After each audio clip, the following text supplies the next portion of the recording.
Let's hit up the notes. This update adds the part of the city of Tarkov located at the intersection of Primorsky Avenue and Klimov Street. This part location contains the abandoned factory, Pinewood Hotel, news agency buildings, Concordia Residence Complex, car dealership, Terracotta Business Center, cinemas, Sparza Supermarket, and other objects of urban infrastructure. This is the first part of the work of the city, and later location will be expanded. So that seems pretty good. I mean, that's way more locations than I actually expected to be added. I thought it was going to be literally the street of Tarkov, but it seems like there's going to be quite a bit more than that. But here we go. So now we're diving into the weeds of it. This is the biggest change coming up, in my opinion. For when I've already read the patch notes this morning, this is a pretty big patch note change. The next couple sections here. So listen up. Weapons, body armor, and plate carriers can now receive a standard or rare improvement when repaired with repair kits.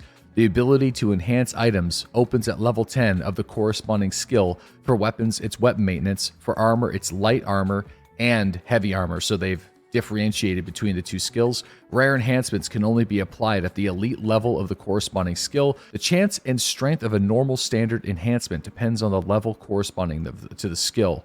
For body armor and armor plates, the enhancement reduces the damage the character receives. This is depending. We'll see how good or bad this is going to be. If it's something as significant as like 10%, like who knows, right? Anyway, it's also going to depend on how often you continuously repair a specific piece of gear, right? Like if you're somebody who just wants this is going to be a massive money dump is what this is going to be, like a huge money dump. Unless they make it like pretty fast to upgrade and level up these soft skills. Like a 100% uptime Meldonin effect, we'll have to wait and see. Okay, so weapons can have two types of enhancements. The first is to decrease malfunction chance, and the second is to increase accuracy. The enhancement is an effect within a certain range of an item's technical condition or armor points, and will be removed in the case of another repair. So yeah, it's not like you're going to be able to get this like epic repair and maintain it indefinitely.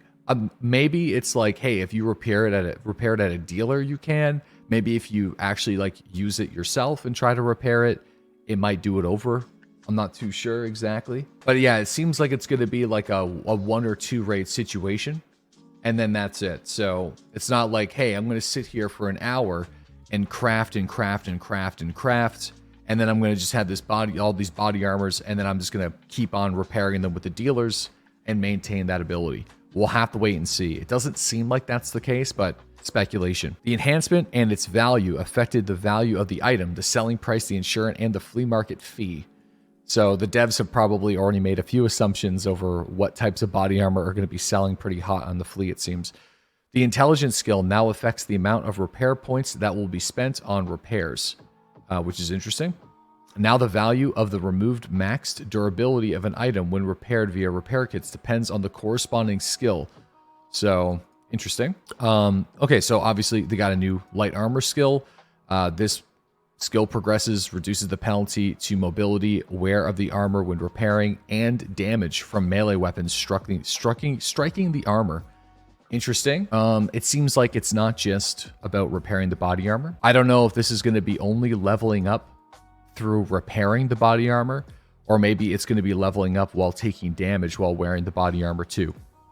So it might be all things light armor. If you wear like P.A.K.As all the time, then maybe you're going to just naturally start leveling up the skill because like you're constantly wearing that, as opposed to heavy armor. Same kind of vibe. Penalty to mobility, blunt damage, covering by the armor parts, and wear of the armor when repairing. And then also, finally, this has been one that I've been looking forward to. The rework of charisma skill, because you know, I don't know if they've reworked how you level charisma skill. I would like to see that because it's kind of silly. You should level up your charisma skill naturally by completing the quests from the dealers, right? If somebody wants to actually max out their charisma, just continuously do tasks and work with the dealers, or barter. Maybe doing barters and stuff like that too. Who knows? But the fact that it's a loot-based leveling system for charisma skills is kind of weird. This skill's progression affects the price of insurance, paid extraction, replacement of operational tasks, the price of scab box, and therapist's healing service. Hopefully they change that, but maybe not. But either way, this has an actual purpose now, which is kind of good. Okay, so in terms of weapons, added new equipment. So we don't know exactly if this is all that we're getting, because if you guys scroll down here, you'll also see that it doesn't really include, from what I can see, it doesn't include Lightkeeper. And Lightkeeper was in the trailer, so maybe they're like, hey, we're going to keep some things a little secret. But in terms of new weapons, we got the underbarrel grenade launcher for the AK, of course, the underbarrel grenade launcher for the AR-15 family. We have the SR2, which is the 9x21. This is the SR1MP submachine gun that I've been personally looking for a very long time in this game. Finally, a weapon that is already going to be using ammunitions that are already in the game. So I'm excited for that. The AUG, 10 round, 30 round, and 42 round magazines. It really just depends on the recoil control. Like, people are going to use it if it doesn't suck, but people won't use it if they can just get a better 5.56 weapon somewhere else. Price will dictate if people use this more often. Like, if this is a 40,000 ruble gun, I can see people using it. Dude, I know, the Rise 12. Dude, 2 heavy hitters, man. I've been asking for, these have been number 1 and number 2 on my list for a very long time. So the Glock 19X, I have no idea what this is. What's the difference between the Glock 19 and the Glock 19X? It's the naughty version. We got Rise 12. This is the 12.7 by 55 assault revolver. For those that don't know what that means, it's the Ash 12 pistol. So, or revolver, sorry. It's the Ash 12 revolver. So, PS12Bs for your sidearm. Here's the thing, okay? Is it going to be amazing? Probably not. Like, who knows? But it's going to be one of those revolvers that are going to be able to land a single chest shot and kill somebody. If someone's wearing body armor, I suspect the trigger pull is going to be heavy and the next round is going to be delayed. I mean, this is going to one-shot most players that are running class 4 body armor or lower in the chest. If you land a thorax shot, you bet the damage will be much lower than the rifle, though. Yeah, maybe, because the weapon ballistics, the weapon ballistics might impact the damage in pen a little bit. We'll see, but either way, I'm excited. Co-op features. So this is great for people that do competitive Tarkov. I feel like these are specifically made for competitive Tarkov tournaments. No energy or water drain whenever you're just clicking that and you're exploring around the maps. Cooperative full bot configuration. And this is going to be big for 2v2s. 2 teams, or even more, I guess, right? Because you can have up to, correct me if I'm wrong, 10 people that are in a single cooperative online match, correct? So you could effectively have 5v5s. The way it works, though, is Team 1 needs to join first, and then Team 2 needs to join second. So it depends on the order in which they enter the group.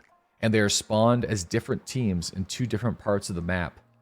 No, there's no progression for co-op. It's purely for playing with your friends, maybe teaching a new player how to play, or for competitive Tarkov, for like esports and stuff.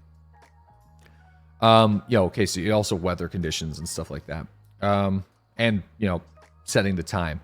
So we got the hideout stuff. Added 2 new upgrade levels for the shooting range. This is like, I wasn't expecting this. So new levels allow you to set up a variety of shooting targets, including moving targets, and the training program to improve your shooting accuracy. Dude, I feel like I need this personally, and I hope it's not bad, because it's hard to use aim trainers that are outside of Tarkov, because Tarkov just it's a little bit different, right? You can try to get ones that emulate it. I know there's certain ones out there that do a pretty decent job, but to have one just built into the game, it's pretty sweet. All the Boss 2, it's a homemade drug by Sanitar. It's a new version of the old classic. Yeah, we got a lot of stims coming into the game right now. We got the SJ12. Now, this is obviously one we've known about for a long time. This is going to slow down some of the body functions.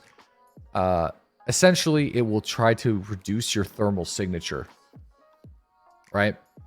I guess that's the idea. So I think they're officially adding it to the game. I feel like it's been in the game for a while. After the end of the action, there's usually a jump in temperature to 40 to 42 degrees to compensate for the incorrect functioning of the body systems.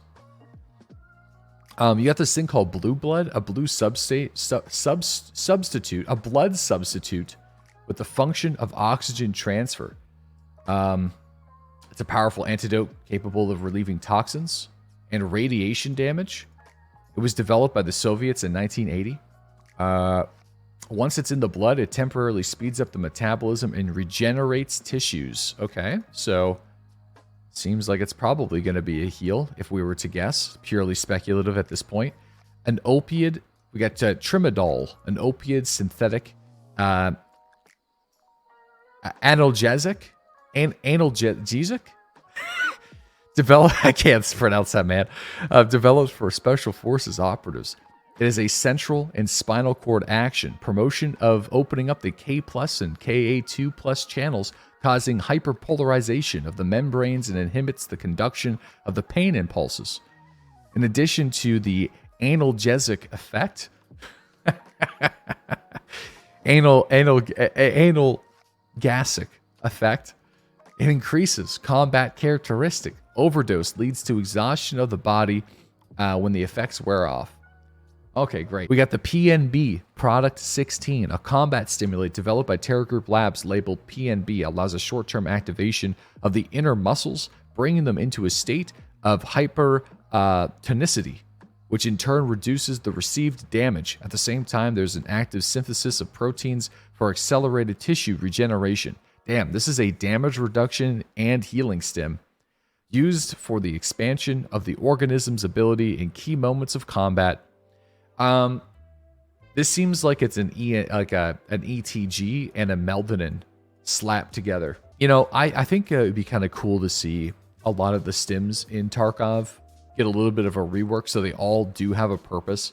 There are some that are just kind of useless. There's new voice lines for Killa, Tagilla, Knight, Bird Eye, and Big Pipe.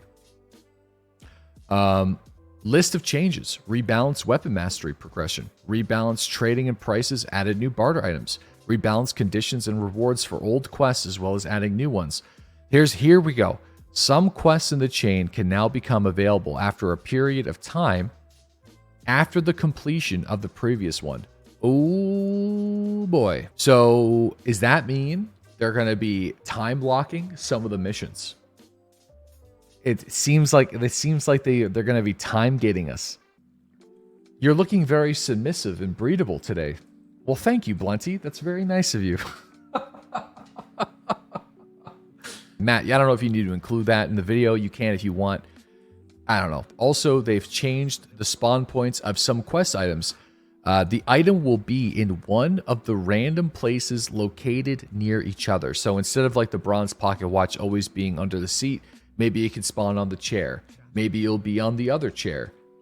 Maybe the document that's inside the train is not always going to be leaned up against the corner of the boxes. Maybe it's going to be laying on the bed.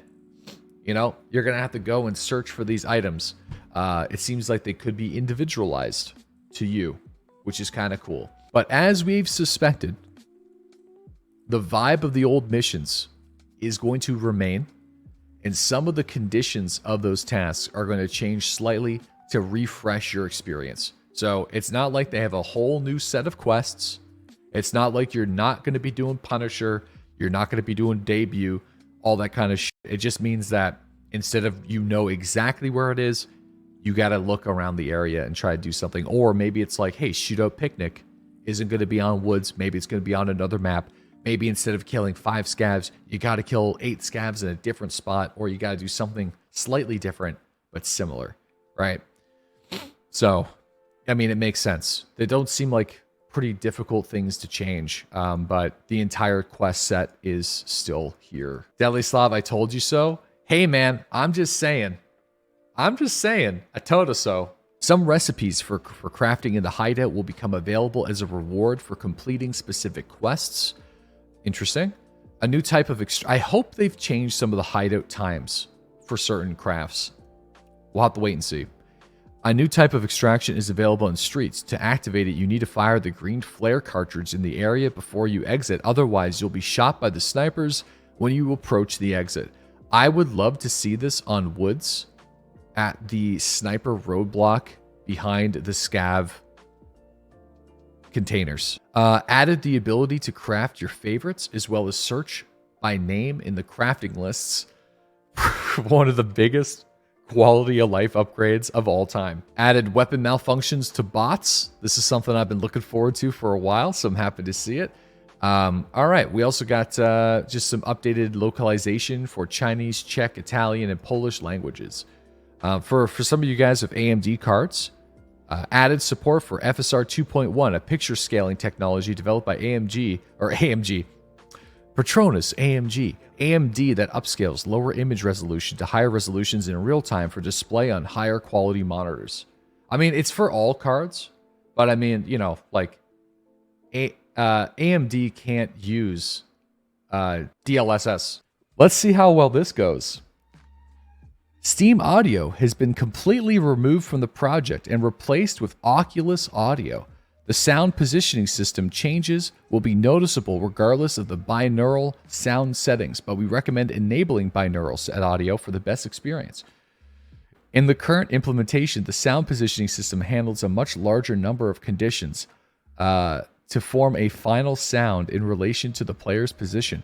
The final adjustments of positioning is available on Factory Customs Woods Streets of Tarkov. Other locations will have the quality of sound position gradually improved in the upcoming updates. Oh, geez. So, you know, Shoreline.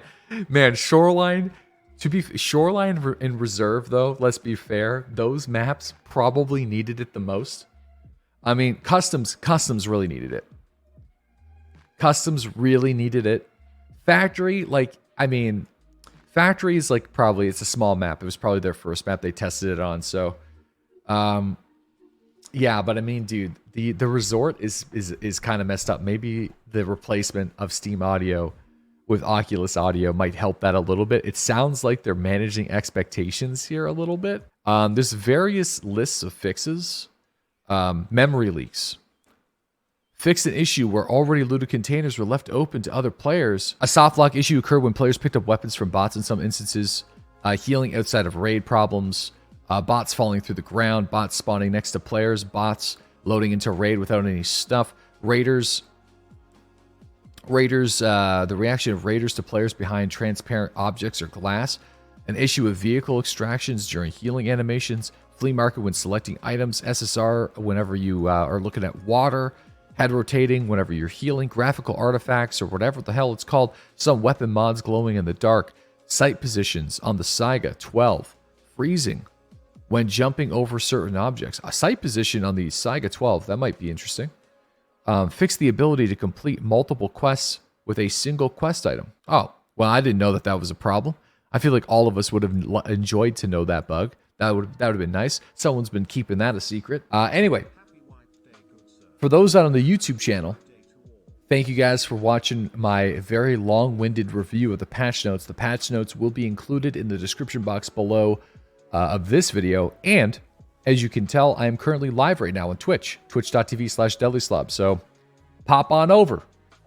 Pop on over and hang with the chat. They won't bite, I promise. I mean, they might bite a little bit, but we'll see you guys later, all right?